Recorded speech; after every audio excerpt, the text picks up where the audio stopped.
All right, my name is Rich Schmidt. We're here with Chris Bertsche. We're at Coelho Winery in Amity. It's July 27, 2023. Thank you so much, Chris, for joining us today. Pleasure, thank you. First question, why wine? Why wine? I studied accounting and finance. That's how I got into the wine industry. Tell you a little bit about myself. I grew up in Hillsburg, California. Went to Hillsburg High School. Went to college at Fresno State. Studied business administration with a focus on accounting and finance. And upon graduation, came back home. Obviously growing up in Hillsburg, had a lot of friends in the wine industry. And I was studying for the CPA exam, and one of my good friends called me and said, hey, you know how to drive a forklift and drink beer? And of course, fresh out of college, I know how to do that. And it turned out, they needed some help in the office, and I started to do budgeting, and that's kind of how I really got my start in the wine industry. I got to work with this beautiful lady from I went to school with in high school that I didn't even know she was studying wine or anything like that, and that's how I learned how to taste and fix things, and all I do now. Tell me about obviously you grew up in and around wine. Tell me about your sort of initial impressions of wine and of the industry. Well, I thought it was a very fun industry because you always see people, big dinners. I mean, Sonoma County is very much a place where, you have family, community all kind of coming together, and, big dinner parties. That was always kind of fun to me because, I came from a fairly small family. I'm an only child. So, to kind of have this big community around me was very enticing to me. And, of course, in that area, grow everything. You love to cook. Friends are always doing something. So, I mean, it's just a beautiful area to grow up in, for sure. And another thing, too, I guess I forgot, my mother was a Spanish teacher, so I was always the guy that talked to the vineyard workers and in the cellar because I knew how to speak Spanish as well. It's the perfect background for getting into wine. I guess so, yeah, without right? even knowing it. Yeah. So tell me about the initial work as you were kind of invited in to start kind of casually working in wine. What was it you were doing, and how did it progress? Yeah, so we kind of were doing, this winery was doing like a lot of kind of restaurant groups, kind of large clients, and we would purchase bulk wine and, kind of fix it up to their specs, let's call it. And, that's where I really learned how to taste, and kind of with a budgeting background, I kind of learned very quickly that, if you maybe pay $1 more a gallon, you can get, more throughput at the end, or if we bought something less expensive, we could, quote unquote, fix it, as they would say. I would say it's the traditional path from, a lot of winemaking, because a lot of winemaking, they kind of have this beautiful idea of how it should be. You grow the grapes, bring it to the winery, and poof, magic. But, I think that's a very small part of the industry where, I guess I would say I'm more on the larger scale side. Some people call it industrial, but, I just try to get the wine at the best price to the most amount of people possible. That was kind of my philosophy and outlook. Tell me about your initial work in the cellar. What was the production work like? Just kind of dragging hoses, cleaning stuff all the time, pretty traditional cellar things. But as I spent more time in the cellar, it's like I started to think about how can we do this better, faster, all those types of things. Because, in the wine industry, everybody wants to keep everything the same, like, oh, this is how they did it 200 years ago. But, in this very competitive environment we live in, I try to find efficiencies, like maybe if we got a bigger pump, maybe if we, cut all the hoses to a certain length rather than figuring out how many hoses we need. If you're 5 tanks deep, you need 5 pieces of hose. Just kind of little silly things like that. I guess they're not silly, but, if you have a lot of people in the cellar, it's just like, hey, we're going to be in tank 5. It's 5 pieces of hose plus a short one to the pump. Go grab 5 hoses before, they drag out 30 hoses and try to figure it out, and you wasted, 15, 20 minutes. So, I've always kind of been that, how can we do this better, faster, quicker, better kind of idea. At what point did the idea of production work start to kind of take over instead of business or accounting? Or at what point did you kind of feel like winery work was what you wanted to do? Well, I really enjoyed it. I mean, I kind of got to apply my accounting and finance, which, I thought I would make my mom proud and wear a suit to work every day. But I guess it didn't work out very well. But I got to apply it. And, kind of if you have this kind of like, I think about it like kind of tangential thinking where you kind of think about it in 2 different planes. you can kind of get a better result out of something where, you can be like, well, if we spent this over here, we can save this over here, and I can prove it by the math and the kind of the budgeting aspect of it. And, some places you work might be into that, and some places maybe not, but I've been in places I've been very lucky where they've been very open to kind of these ideas and, let's try it out. So, for all the young winemakers out there, always try things out. That'd be my word of advice for the day. Or curiosity. Curiosity's, I've always been a very curious person, so. Tell me about turning that toward wine. You mentioned sort of learning to taste and learning about wine. Tell me about your wine education. How did you start to understand wine, both on a kind of regional way and on a taste way, and what wines did you find attractive? Oh, well, my first learning about wine is, of course, my father being Italian, we always had our Dago Red, which, knowing what I know now was just a big VA bomb, but, that's, I guess, what they liked back then. And I remember I was in Napa doing something, and I had a French Chardonnay for the first time. And I remember to this day, I was in Yountville, and I was like, what in the world is this? This is awesome. Because at the time when I started in the wine industry was the era, or the beginning of the era of butter bomb Chardonnay.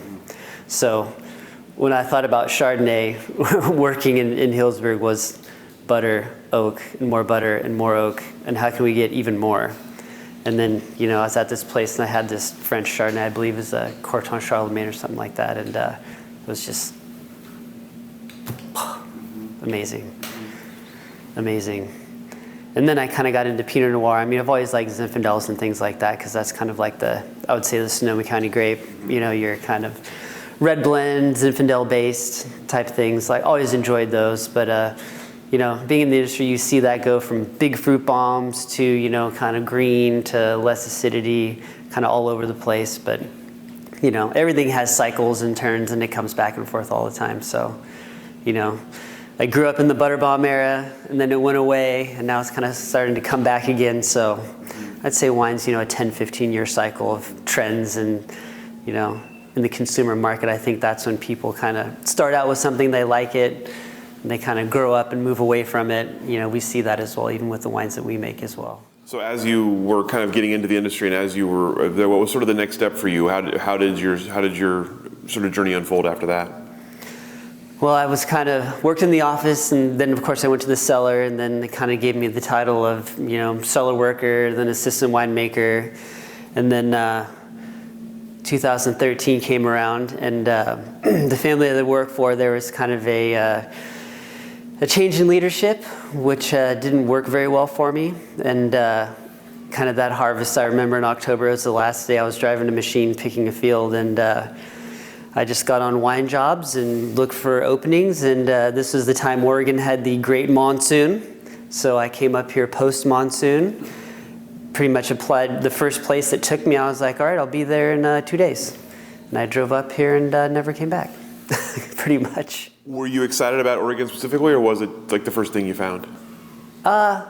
I had some curiosity about it. I mean, growing up in, Hillsburg, you have Rush River Valley, Pinot, Chardonnay, things like that. So I knew I really liked Chardonnay and Pinot Noir.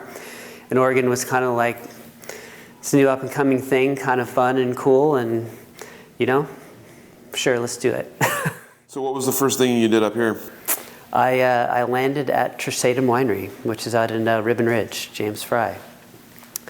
I think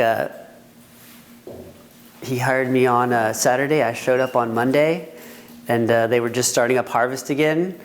And, very different from where I was, very small, like little small ferments. I was used to, big 30, 40 ton ferments, and now I'm down to like 5 ton ferments, 2 ton ferments. So I was like, wow, this place is small. Why do you have so many interns?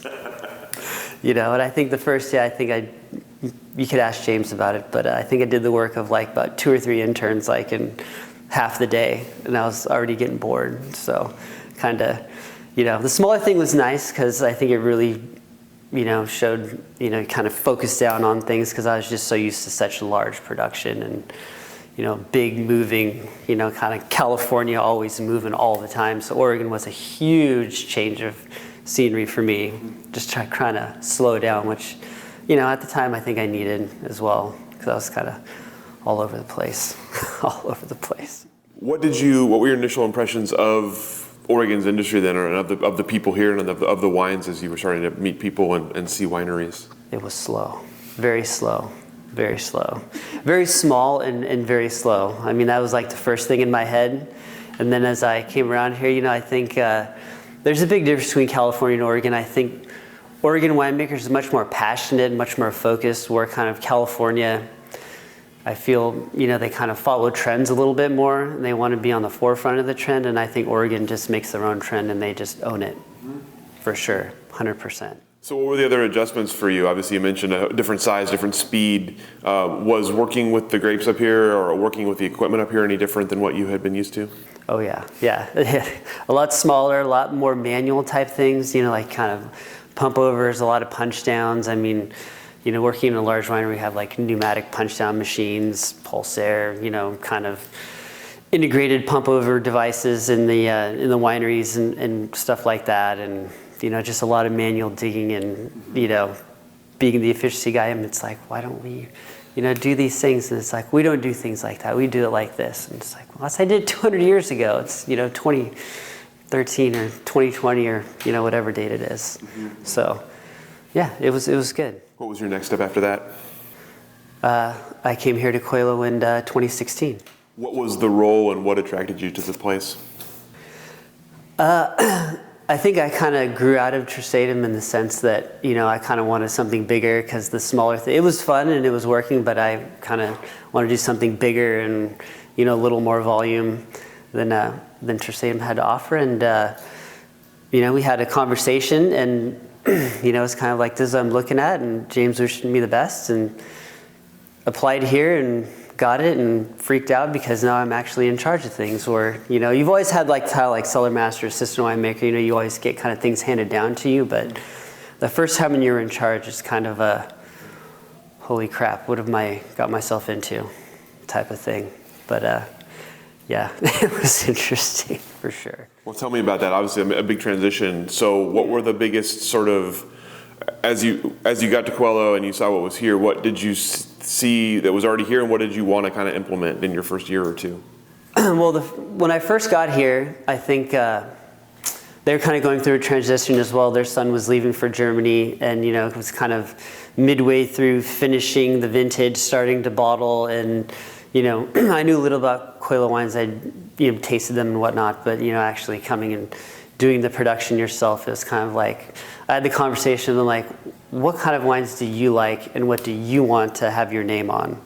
And that was quite a long process because the language of wine is two different things. If I say strawberries, I may think of like fresh Oregon strawberries, and you may think of like Driscoll strawberries you buy in the store. They're still strawberries, but two vastly different things. So I think it took us about 3 months of tasting through the cellar to kind of figure out our language and how we talk to each other and what the end product that they really wanted in the bottle. Mm-hmm. And a lot of trials, a lot of blending, a lot of arguments, yelling and screaming, which is all part of it. But that's what you have to do to get things done. Mm-hmm. I think I came with kind of an idea, because when I was at Tersetum, that's where Resonance was starting their Oregon project. So I got to spend some time with Jacques Lardier, and everyone out there who knows Jacques Lardier, he's a kind of crazy Frenchman. I mean, just talking to him, it doesn't make any sense at all. But when you kind of step away from it and you kind of think about it, because now you're like in his position of being the winemaker and doing all the things, it's kind of like, wait, this is what he was talking about. Oh, this makes sense now. Because at the time, he kind of talks and you're just kind of enamored by, the way he talks and, his analogies. And when you actually like apply the things, it's like, wow, this guy knows his stuff, which, I knew he knew his stuff, but just kind of coming across, it's like, what the world is he talking about? And, try to apply some things like that, kind of change some things around. And, there's always apprehension when you come to a new place, they've been around for quite a while and, they know what works. And, here's this, new guy coming in and kind of wants to change everything. So kind of, I told him, we'll keep 80% the same, but let's play with 20 just to see what happens. Because, you never know. We might find something interesting and fun, and maybe we can run with that. So they've really given me the latitude to kind of explore and, of course, make things more efficient and try to find new styles and kind of, I guess, dial things in, as you could say, to, what they like. Because at the end of the day, they write my paycheck, so I can't do what I want. I have the philosophy of, they're my boss, so, I need to figure out what they want and, make them happy first and foremost. Tell me about the cellar here and about obviously being in charge of it for the first time. What did you want to change for efficiency's sake, and what was your kind of approach to taking over a cellar? Well, I kind of had some ideas of, what I wanted to do and kind of blend that into like what they already had here, because, they had a good thing going. They opened in 2004, so they've been around quite a while. And, you don't want to flip everything on their head, meeting the people, meeting their customer base, because, the customer base of, like, say, a Trusatum is very different than our customer base down here. What they like, what they look forward to, and, maybe what we could change, and kind of, I asked a lot of questions, a lot of questions, and, did a lot of tastings with people of, kind of, do you like, in barrels especially, do you like medium toast or medium plus or medium long? And I really like to set up kind of like profiles of tasting where, you have all the same wine, different cooperages, different barrels, different toast levels, and kind of have them side by side, because I think that's where you can really dial into, some really fine detail that kind of creates like what I would call like the house style, because I think from what I learned from Jacques Lardier and what we do with our single vineyards here is we essentially do everything exactly the same. And some people may say, that's recipe winemaking and, this and that, and, that's fine. They can have their opinion. But from what I learned with Jacques and about like terroir tasting, if you do, say, one vineyard with some whole cluster and you do one vineyard all destemmed and you kind of change those little bitty parameters to kind of create the style that you like, are you really tasting terroir? So I kind of like took that and really ran with it. And the Coelhos really helped me with that, because they really believe in that, because, I think we're very lucky here in the sense we have had our same vineyard crew for almost going on like 15 years. So, I could go out into the vineyard and say like, hey guys, I want to do these 5 rows and I want you to do this. And because I speak Spanish, I can really explain it to them. And I think the beauty of that is they can do that there and look at me like I'm absolutely crazy, and then keep everything all separate. And then I can bring them back in here and they can taste it and see, and it's just like, oh yeah, this is different than that. And I'm like, yeah, you remember you pulled the leaves like this, and they go, oh. And then from them, the guys that are actually out there every day, they can have ownership and appreciate why they're doing something. To me, that's absolutely important, of like why we're doing this. And I try to make it, have everyone understand, especially with like the vineyard crew, like, hey, I want you to pull leaves like this, and this is the end result. And then so, like I say, at the time, they're arguing me, looking at me like, oh man, this crazy guy, making us more work. But, when you come in and taste it, and it's like, oh, now we know why. And now they actually like look forward to it. And, you can kind of build that basis of, conversation and understanding. And I think that's a beautiful thing. We're a family winery, and, family is everything. And, if you can have more parts of your family, you have, greater, broader understanding. It's, to me, that's the most fulfilling part, quite honestly. Tell me a little bit about getting to know the vineyards here. Especially approaching with that kind of mentality, you're going to change this, you're going to tweak that. How long did it take you to get familiar with the vineyards here and to kind of figure out what you wanted to try with them? Oh, we're still figuring it out. Every year's different, it seems like, here in Oregon. I haven't been here that long, but, from 2013 to 2023, I can't say. Maybe 18 and 19 are fairly similar vintages, but other than that, you're like all over the board. We've had smoke, we've had rain in September, we've had mold rot, mildew, perfect years.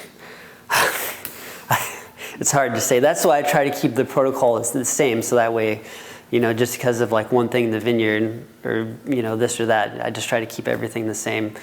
So kind of our philosophy is right, wrong, or indifferent. This is what we have. And even with all 3 of our vineyards, when we pour them in the tasting room, since we've done everything the same, you can really taste the difference between each one. And, I'm not going to say one's better than the other. I have my favorites, yes, of course. But I'll let you make that decision, because, we're here as educators, and, and the wine world is so broad and vast. We try to just kind of break it down to its simplest parts. And, we do everything the same. The same guys farm it. The same guys make it. We use the same types of barrels every year. 2 new ones, 2 once filled, 2 second filled, make the blend of those 6 right, wrong, or indifferent, and that's what we have. There's, if you don't like any of it, we say there's 900 other wineries you can go visit. Here's a list. I know that sounds maybe arrogant, but people love different styles, and kind of when you make this, I wouldn't call it monolithic, but there's kind of subtle changes, and some people are ready for that, and some people aren't. But I think 99% of people say yes, the Coelho Vineyard is different from our Delfina Vineyard, and you can say, yeah, it's because of the soil, it's because of the microclimate and the AVAs, and it's like, yeah, that's AVAs in Oregon, and most people come away, they feel very educated, and they just kind of love that type of thing. So I think that's what we really excel at, is kind of teaching and things like that, because I feel with like my accounting background, I can kind of compartmentalize all those things and kind of break it down for the new wine drinker, the seasoned wine drinker, to maybe push that seasoned person over the edge a little bit, or kind of push on their ideas of, what's what, and this is this and that's that. And, like I say, with our 80-20 rule, we always experiment with stuff in the cellar, maybe a different yeast, a different process. So with our wine club, we always try to do 2 ferments. They're 2 kind of opposite ends of the winemaking spectrum, right? So, I think last year we did, like a whole cluster, and then we did like a carbonic. And it's like, a lot of people say, well, whole cluster is carbonic. And we go, well, carbonic really should have a lid on it, 100% presence of CO2. So we went to those absolute extremes and did those 2 things, and then you can taste them side by side. So it's very fun, our wine club things, there's the argument of which one's better, this one or that one. And, it's always funny because it's always 60-40 one side or the other. And yeah, it's a great conversation, and it helps me, because it's like, maybe we need to put a little, make a different blend, or change this blend a little bit and add a little bit of this or a little bit of that, because the market's always changing, tastes are always changing. So we try to be ahead of it versus behind it, and follow the trends. We try to make trends and not follow them, right, wrong, or indifferent. But that's what we try to do. You mentioned the way you use barrels. Tell me about coming up with that kind of decision. How long does it take you to figure out, like, this is the profile we're going to use each year, this is the protocols we're going to put wine through? Well, again, that was like going back to like what Dave and Dee Linda wanted in their wines. Dave wants a very structured Pinot Noir, with rich color, ageability, all those things. So it's kind of like, in my head, it's like, okay, we need a lot of extraction. We need some kind of coarse grain to get those coarser tannins in there that'll age over time. And every time I think about that, I think about Jacques Lardier and his conversation about tannins and how they're the battery for the future. And a lot of my friends in the wine world, it's just like, oh, your wines are so tannic. It's like, well, do you want to drink them now or 5 years from now? So we've been here so long, we have the time to let the wine age in barrel, let it age in our warehouse, so we can release wines 2-3 years, after the current vintage, where it's starting to get into that, almost 5-year window where they're just starting to really pop. And, I think that makes, it's good conversation, because it's funny when people come in, it's like, oh, you're only pouring the 17s. It's like, well, yeah, because this is the way we made it, and right, educating them why we do things the way we do. And this kind of like, oh, that tastes very fresh, and it's almost like brand new. It's like, this tastes almost fresher than some of the newer wines we were out tasting. It's like, yeah, imagine if you had a 21, and then we can pull that out as well, pull stuff from the library. And, I think our tastings are, they are what they are, but we try to structure them with our staff and whatnot to try to, answer as many questions as possible. And I think that's what really keeps me going, every day, is I just love that curiosity of people and myself, and it challenges me as well. But for the barrels, though, I think when we find something, when I first started, we tasted a ton of barrels, and a lot of connections here. We go into other cellars and taste things, and it's kind of like when you see a reaction like, oh, I like this kind of profile, and it's just like my accounting beer cake and be like, okay, that's an expensive barrel, so how do we find something that's maybe 20-30% less that gets us 90% there? So then I'd go on the journey of, okay, we're going to get these barrels, these are trial barrels, and then you kind of narrow that down to, you get 6, you narrow that down to 2 or 3, and then you do it the next year because vintage change. But I think now we've done it now for going on 8 years. We've kind of dialed in our barrel program, but there's always new and fun things out there, so we always try new and different stuff. But there's certain barrels with our vineyards that just sing, when we pour them to people, it's like, this is 100% new wood, and they're like, there's no way. It's like, well, when you find the right barrel that just works together and, you don't even know it's there. And that's what I try to shoot for, especially like in the Chardonnays and whatnot, trying to still get that Corton Charlemagne-esque profile, which is very elusive with the Oregon Chardonnay. But that's what we shoot for. And my next question was going to be about other varietals other than Pinot. So obviously you make other things here. Tell me about how you've sort of added to the program and what challenges are presented by working with the different grapes. Well, since the Coelhos, are Portuguese, had this one before I even got here, so we do port wine, and we actually do with Portuguese Iberian varietals. And there's a awesome gentleman, Ron Silva, who actually imported the vine material from Portugal through Davis to his place, and it's in Galt, it's right outside of Lodi. And so they're like the legit Portuguese varietals, and it's very different than Pinot because you're talking warmer climate grapes, higher pH, just big fruity things, and it's kind of like, well, I guess we'll just make it like Pinot, So essentially we do kind of everything the same kind of structurally, so we have that house style, but it's kind of fun because Oregon is so Pinot centric. I mean, 99% of what we do here is Pinot. Maybe 0.5% Chardonnay, 1/4% Pinot Gris, and the Portuguese stuff. But it's really fun. And since I've been here, we did a Portuguese white, like a table style white, because they were in Portugal in 18. And I asked, what's the coolest thing you had there? Well, we're having clams, by the ocean, and we had this really nice white wine. It's like, well, why don't we make a white wine like that? And they go, why don't we? Well, let's do it. So just kind of head first and just let it rip. With port specifically, was that something you had familiarity with before, or was that something you had to learn on the run?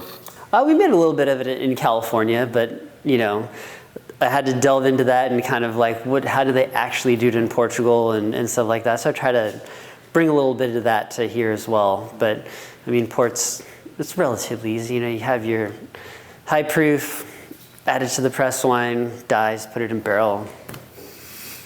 5 years later, that's kind of, I think the thing with port, you really have to find the balance of your spirit addition and your balance and your sugar where you fortify it. That's the big secret to port. So it's a lot of, and usually it's about 2 o'clock in the morning.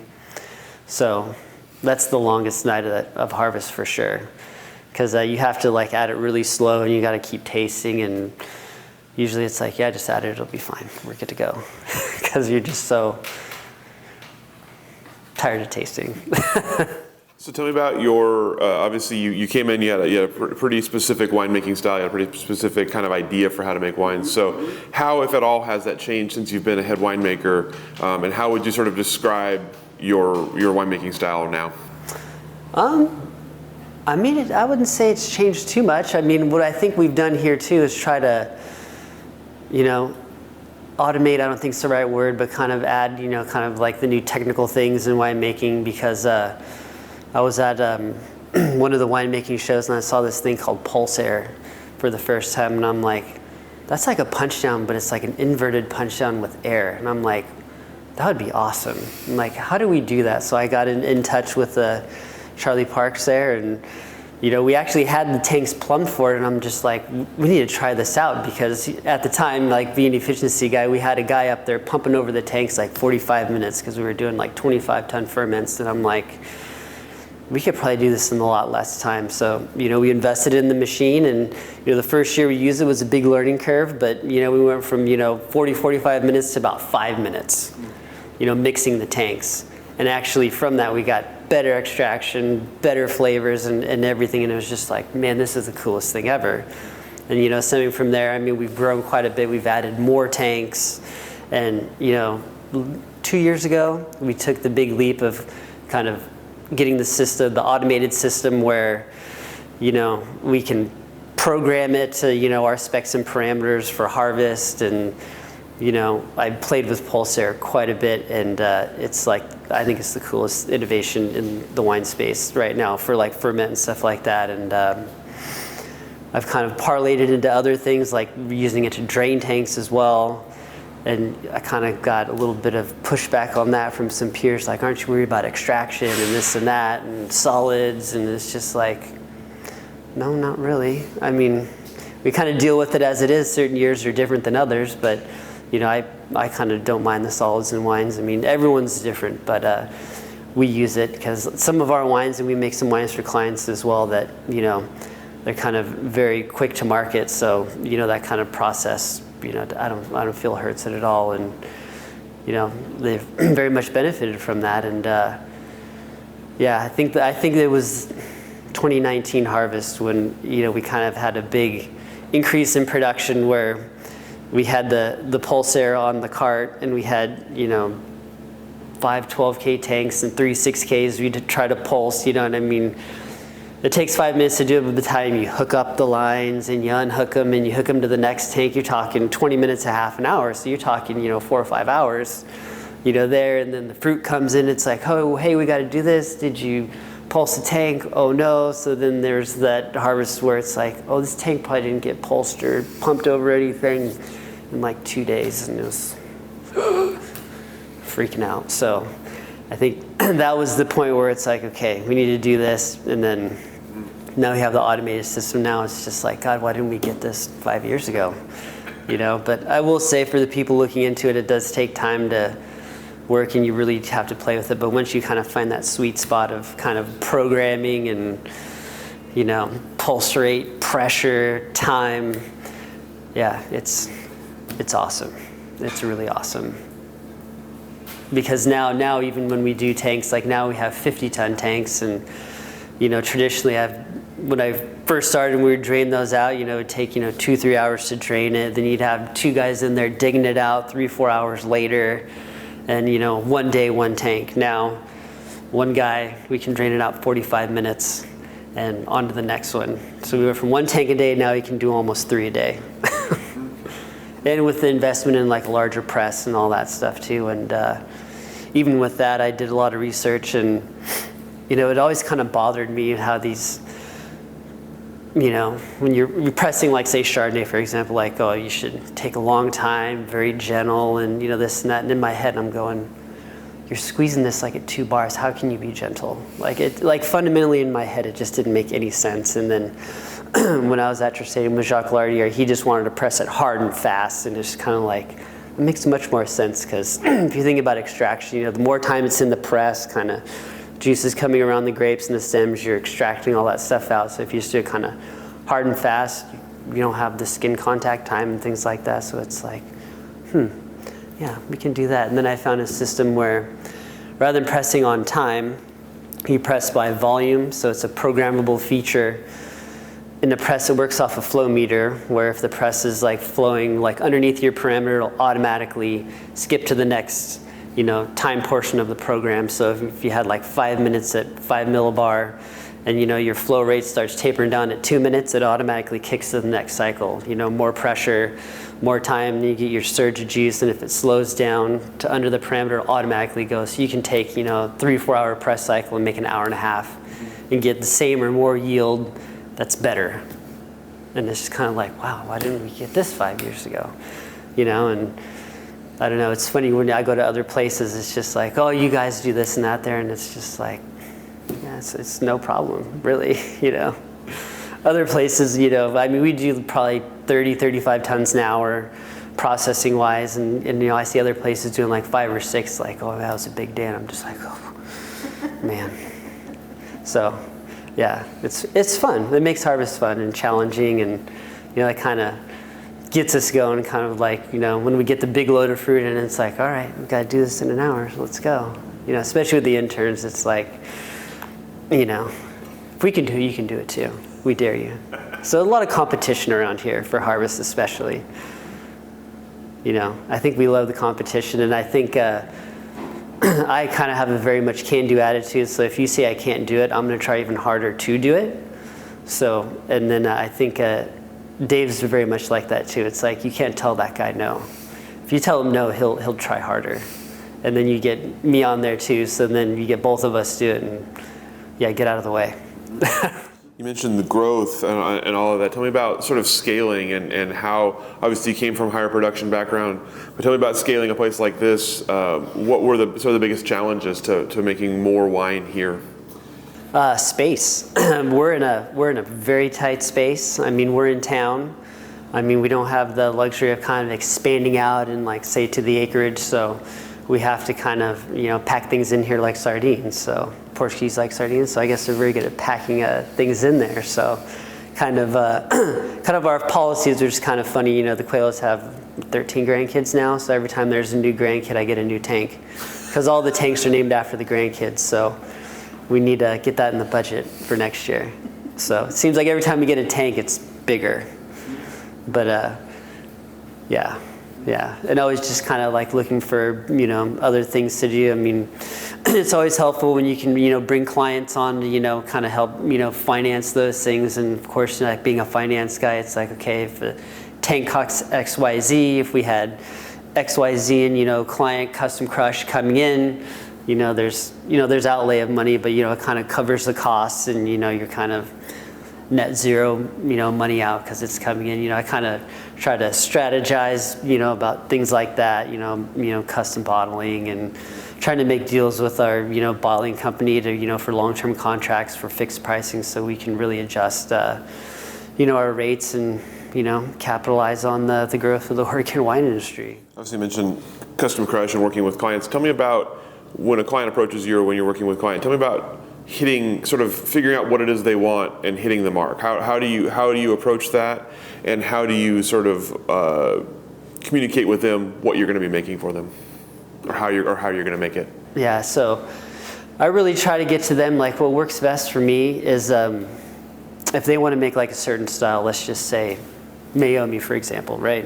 Big broad brand, they go, I want this style of wine, but I want ABCXYZ. And I go, okay, so what's our budget? What's time frame? All this and that, and we kind of sort out those parameters, and then I start sourcing some bulk wine and start kind of putting some blends together, and then I kind of go to extremes of what they want in their profile, like too much wood, not enough, too toasty, too much vanilla, too much this and that, and then we kind of filter it into kind of what they want, and then we just kind of scale it from there. And I mean, we've had clients where we've had very tight turnarounds where essentially we're getting the bulk wine in, and 10 days later it's bottling, and on like the 14th day it's going out on trucks. So I've kind of I kind of like those challenges, and it's very fun to do. And if you have things like Pulsar, and I've seen these machines, these infusing machines where you can take oak chips, instead of 6 weeks, you can turn it into 4 or 5 days with extraction. It's like, that's a $60,000 machine, and I have an automated system. Why can't I put these two things together? You kind of play with it and kind of make it work and stuff like that. So, it's fun to do. It's challenging, but I usually try to find a middle ground with clients. It's kind of like, we're not going to get this exact thing, but if we can get 80% there, 70% there, is that good enough for your market or your market segment that you're shooting for? So I think it's always the conversation of like being on the same page and knowing your limits and your parameters and things like that. But kind of back to where I started, like I learned to taste kind of like through profiles. Like if restaurant group A wanted an Italian style red wine, and it's like, well, what does that mean? So they would bring bottles of like what they wanted. So it's kind of like you kind of put that in your head, in your accounting brain, and kind of that went in this compartment here, and then you kind of taste through some bulk wine samples, and you do some product additions, and it's kind of like, oh yeah, that kind of hits that note there and that note there, and that's kind of how I taste. So I don't really look at the lab sheets and things like that. I mean, it's important, but more important is what it tastes like. Like you could have the wrong pH, you could have the wrong acidity, but does it taste good? And is it what the client wants? So perfect, because none of that stuff's on the back of the label anyway. So unless you're a master somm, you can say, oh, that pH is wrong, but okay. We sell like 10,000 cases of it, prove me wrong, right? So I think that's the biggest dichotomy that I see is kind of, there's these kind of herds where, it should be like this and it should be like that. And I guess I would be the outlier where it's just like, does it taste good? Yes or no? Do people buy it? Do they want to buy it again? Because like we've seen things here where we think it's really fun and it works really well and it doesn't sell.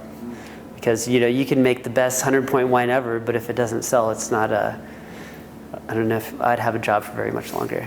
You know what I mean? So I think that's a big challenge, I think, for young winemakers as well. They have this idea of, we're going to make Romney Conti Pinot and 95 points and all this and that. They get stuck on the points and, it's a very specific market for that. And I think that's a small microcosm of the broader wine industry is that. Curious about 2020 and your adventures in winemaking that year. Tell me about the challenges of 2020, both pandemic side and harvest side, and what the challenges were that were in front of you and how you approached them. That was a year to forget for sure. 2020, the year of smoke.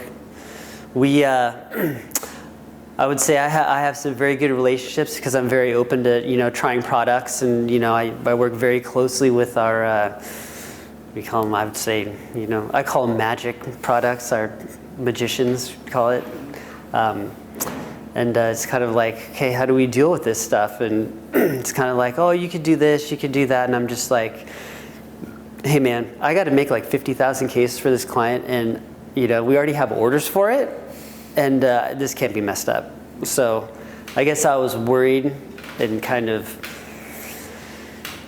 excited all at the same time, like I'm just going to kick this thing in the bud and, no problem. It's only solutions, and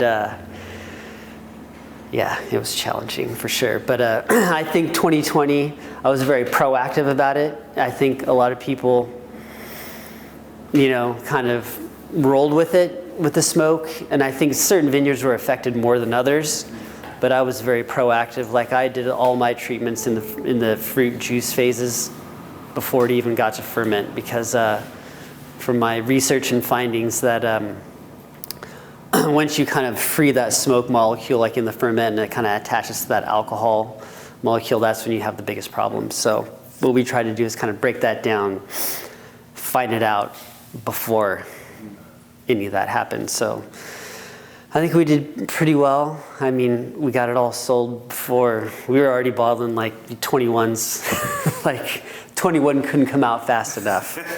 So we kind of ripped that through, and hopefully it was in the market, short enough where it just got drank and it was good, and it's gone and not looking back. You're about 10 years into Oregon wine here. How have you seen the industry progress from your kind of initial impressions of it, and what does the industry look like in 2023 from your perspective? That's a big question. The Oregon wine industry is growing exponentially. Like from a business kind of fiscal point of view, I mean, being a finance guy, it's like a hockey stick. I mean, I think when I first came here, there was 650 wineries. Now we're almost 900. I mean, that is exponential growth. It is huge.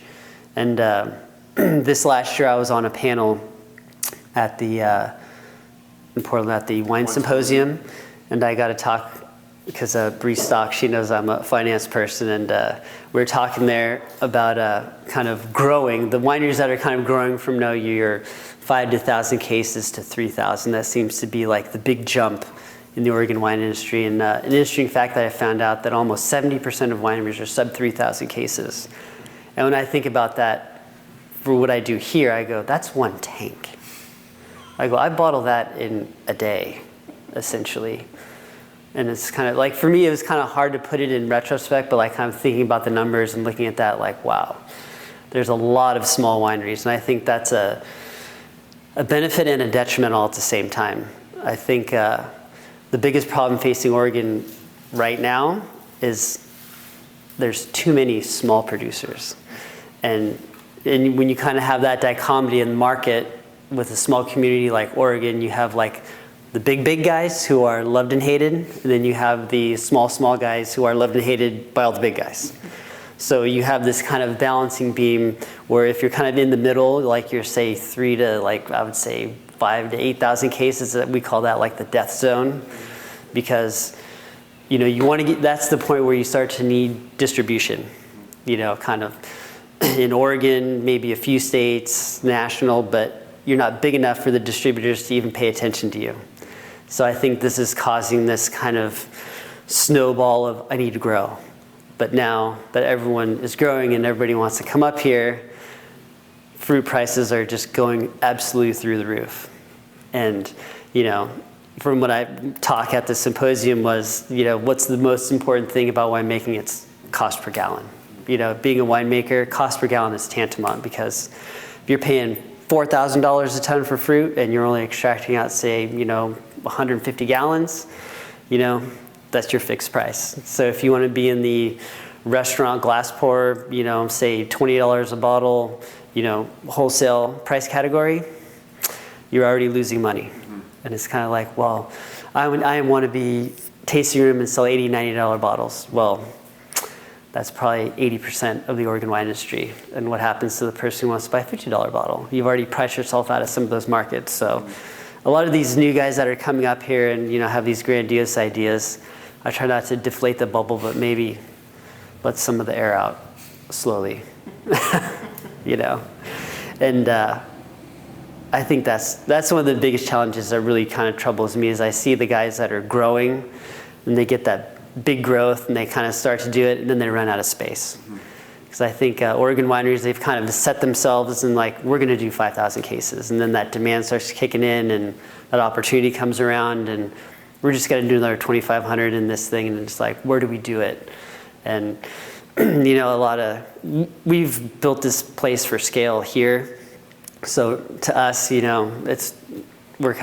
feel we're kind of ahead of that curve, but a lot of clients come and, we need to do this. And it's like, yeah, sure, no problem. And I think they come and see our efficiencies that we've implemented here, and that some of them kind of take that back. And, because, I see other places, it's like, God, why do you have like 10 interns? Like, just get this one system and you can do it all at once, or get a bigger tank. And I think that's kind of like that line of kind of romance and business, where I think Oregon's still kind of finding their way into there, because there's a lot of places who, have the resources and budget to do how they want and, have that beautiful dream wine where every grape is sorted out and they can get the price point for it. And, some places just can't do that yet, or they have their brand and they have their branding and PR firms and this and that. And yeah, it's a different world. It's interesting to see, for sure. And I mean, for us, we're kind of very organic. I mean, we are who we are, and some of our distributors are kind of just like, wow, you guys are very raw, and tell it how it is. It's like, well, yeah, this is what you get. You don't like it, we'll go somewhere else. Which is that it's different, because they come in, you're like, oh, we do this, we do that, and oh, look how beautiful it is, and it's like, yeah, how does it taste? That's pretty much what it comes down to. Is like, how does it tast? Guys are like the last honest winery here. I love it. Well, we try. So what happens next for the industry? Where does it go from here? Well, I think we're going to see, we need to plant more vineyards is what we need, because I think right now we're at that ramping phase where the demand's there, but the fruit's not there, and this is causing, grape prices to just absolutely go crazy bonkers. And but I think the problem with that is there's like a fight in Oregon as well, where there's crops in Oregon, especially around here, like seed crops, hazelnuts, actually are more profitable per acre than grapes are. So it's kind of like, why would I tear up my hazelnuts to plant grapes? It kind of doesn't make fiscal sense. It's kind of more of a passion thing. And then, we have, as I say, the Californian plants coming, where they're just kind of buying up swaths of land and planting grapes and, kind of riding that, price wave. We've seen that quite a bit. Wineries are, I wouldn't call it selling out, but I think another big problem, not to segue, but is in Oregon that I just thought of is succession. Mm-hmm. Oregon has a big succession problem. There's a lot of wineries, winemakers that didn't have kids or their kids aren't interested.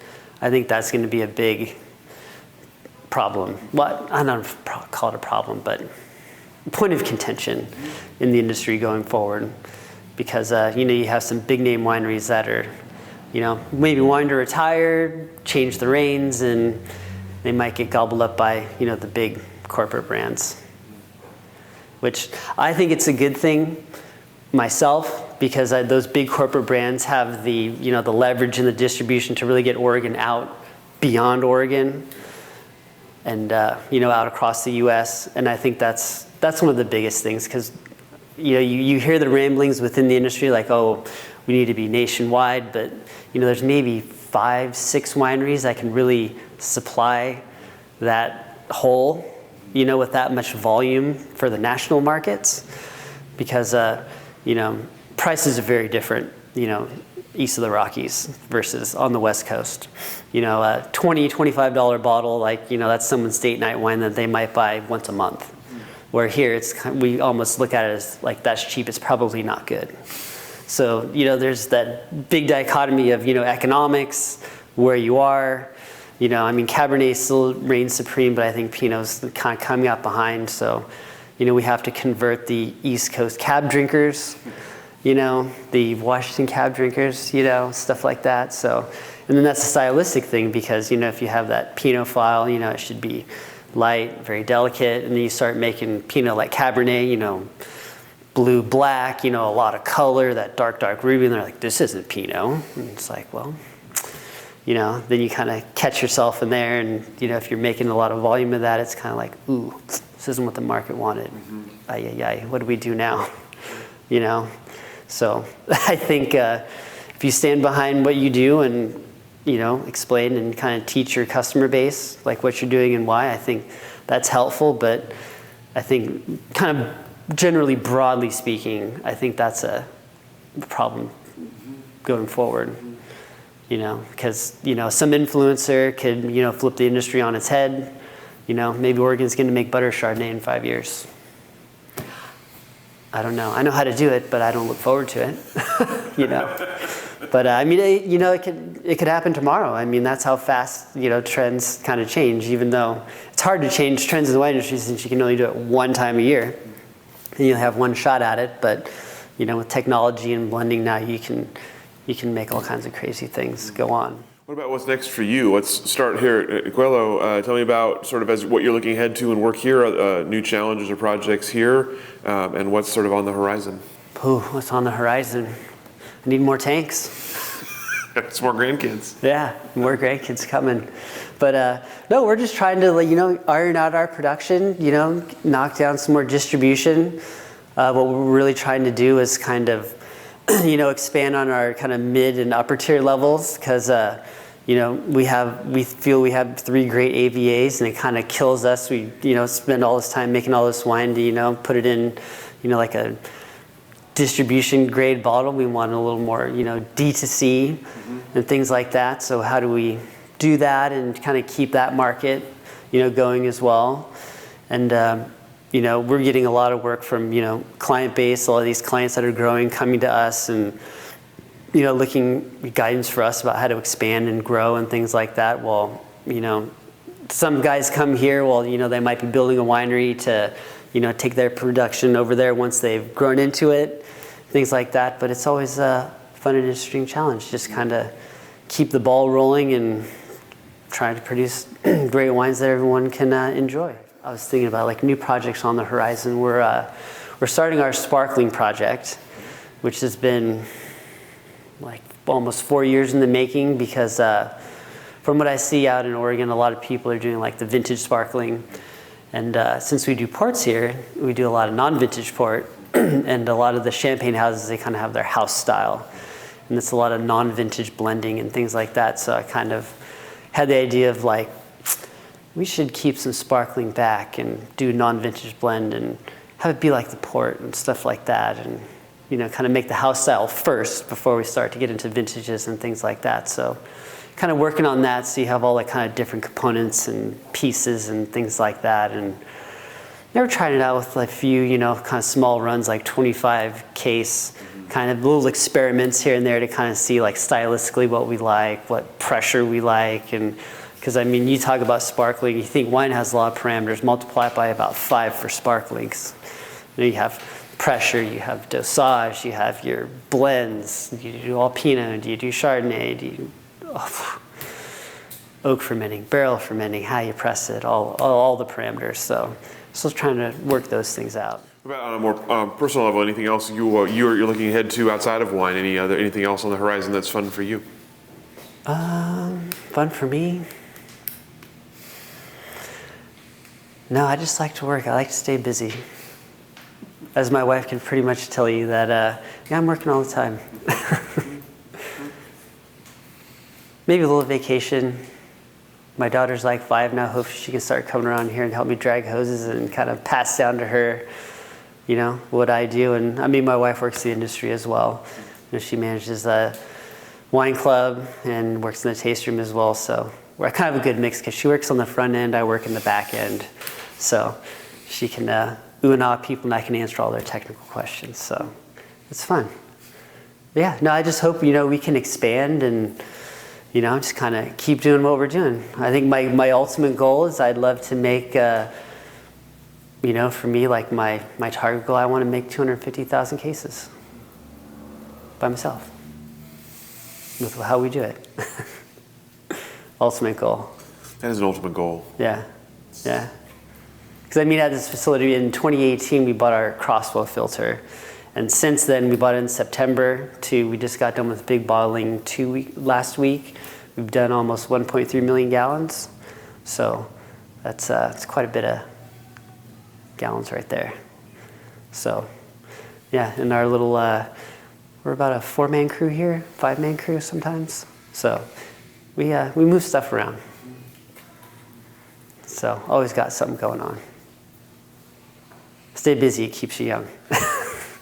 Well, last question for you. You mentioned earlier sort of advice or words of wisdom. Tell me about someone comes to you and mentions they want to come into the Oregon wine industry and join it in some way. What do you tell them? I tell them to be open-minded and taste as much as you can at every place you can and never be afraid to ask questions. Always ask questions. Perfect. Well, that's all the questions I have for you. Anything I didn't ask that I should have, anything that we didn't cover that you'd like to cover today? I don't think so. Thank you so much for your time, sharing your story with us, and go ahead and let you off the hook. All right. Thank you.